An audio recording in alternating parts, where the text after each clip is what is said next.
I'm seated here today at the site where the Mormon Handcart expedition started for Salt Lake City. It was one of the great ventures in Western migration, the first time anything like this had been tried. But the Mormons were having difficulty in Illinois around Nauvoo. They were not welcome, and so they had arranged to set up their home in Salt Lake City and in Utah. So the first groups of Mormons had gone by ox team from Nauvoo and across the southern part of Iowa. That was very slow with ox team, and so they wanted to, and also rather expensive, so they wanted to get a better method. So they decided that they could do it much more economically and also move faster if they did it with hand carts, which the Mormons pushed. So these people were brought over from England. There were Mormon churches over there, and they were having difficulty economically. The mills in England were not doing well. The coal mines in Wales were shut down much of the time, and there was economic distress in Denmark and in Sweden, in Norway. So these people were willing to come to America. Of course, in those days, everybody wanted to come to America. You know, the streets were paved with gold. So they wanted to come to this country, and it was easy for them to get lined up by the Mormons. Of course, these were poor people. They had no money to pay their passage on the ship or their rail fare. So the Mormon Church had an organization where they could handle the expense of this.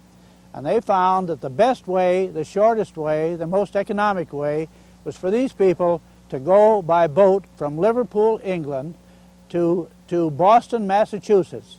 And there they were put on a train to New York City, and in New York City they boarded a train for Chicago.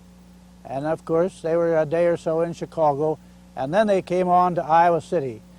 Now the point where they set up their camp was 2 miles west of Iowa City. Actually, West High is off to our left, about a half a mile, and we're about a quarter-mile west of Finkbein Golf Course, and we're a mile and a half north of Coralville. So that sort of adjusts you, or fixes the point where we're sitting in your mind. And this is where they brought these Mormons when they first landed in Iowa City.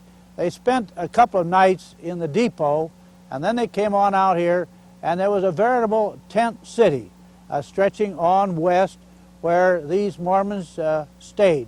I believe there were 20-some tents. No, there were more than that. Well, anyhow, there were around 2,000 people that came in those 2 months. They went west from here in 5 handcart brigades. They divided them up so that they would be smaller units, and they put some of the Mormon missionaries in charge. They were very strict about how much they could carry, only a certain amount of clothing, only a certain amount of comforters.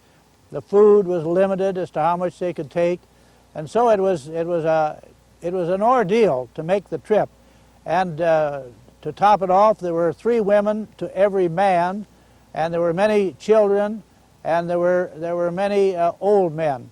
I've read the diary of Archer Walters, who told day by day as to what happened. Archer came with his wife and 5 children, ranging in age from 6 to 18. And he was a carpenter, and so he records in there all the problems that they had. Of course, at first, the hand carts were not ready when they got here, and so that took some time, and that's why they had to camp here for quite a period. And then some of them, the voyage over, the train ride, the change in food was difficult for them, and a number of them died. Some en route on the boat, some on the train, and there were 6 who died while they were in camp here. We'll later show you the point where they were buried. So it was a great deal of hardship because it was the first time it had been tried. Well, the first 3 handcarts brigades that went west, they started out. They went through Marengo, Grinnell, Newton, Des Moines, Adel, on west to Council Bluffs.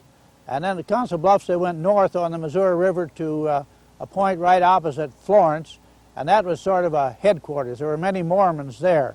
In fact, I remember one time being in Florence and going up on the hill to the west, and there's a cemetery up there, and it gives the names and the dates that these people died when they were in getting set to make the rest of the journey.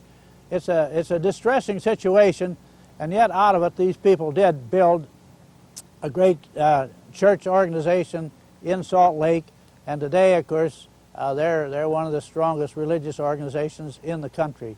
Well, anyhow, they came this far, and they were delayed quite some time because the carts weren't ready. And of course, out on the frontier, there were not the supplies that they needed to make them. But they actually had wheelwrights who could, and carpenters who could build them, and they finally got them together.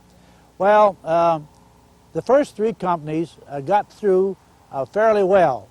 They made it within, I believe, about 70 days. There were 5 people to a handcart, and they had all their earthly possessions in the handcart. Then they also had 1 or 2 ox teams with each outfit carrying the heavier things, some of the food supplies and some of the necessities that they had to carry. But for the most part, they were carried very, very little of their worldly possessions with them. And this diary of Archer Walters is just heart-rending. He tells how one day he tells each night what happened, and Brother Smith's wife died today, and so-and-so's baby was sick, and all these things that happened. And later on, they tell how they were able to shoot some buffalo, and they ate a little bit better then. But these first 3 companies got through in good shape. The other 2 were delayed quite some time getting their wagons together, and so they didn't get started until the middle of July and the latter part of the month, and that was too late. They never should have gone on. One of the men tried to reason with them and told them they should stay over in Florence that winter. But these people were anxious to get to Salt Lake. This was the promised land, and so they kept on going. And when they got into Wyoming, they got into snowstorms. They got into terrible situations. And I think there were around 60 people that died from this winter situation in Wyoming.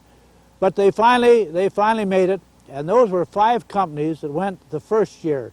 I have a book that lists all of the people that were in each company, and it's surprising what excellent records they kept. Then the next year, there were 5 more companies that came out.